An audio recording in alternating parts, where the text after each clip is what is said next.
මේ ආකාරයට අපි බීජ ටික වාදනයකට දාලා ඊට පස්සේ තමයි පෝරු ගන්න ලද මේව ලියද්ද සඳහා ඉසීම සිද්ධ කරන්නේ.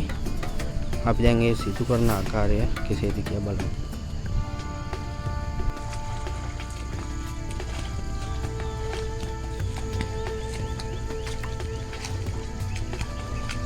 මේ ආකාරයට වපුරන ලද කුඹුර සඳහා බීජ වැපිරීම දැන් සිද්ධ කරන්නේ. විසිරලා යන ආකාරයට තමයි මේ ගහන්න ඕනේ.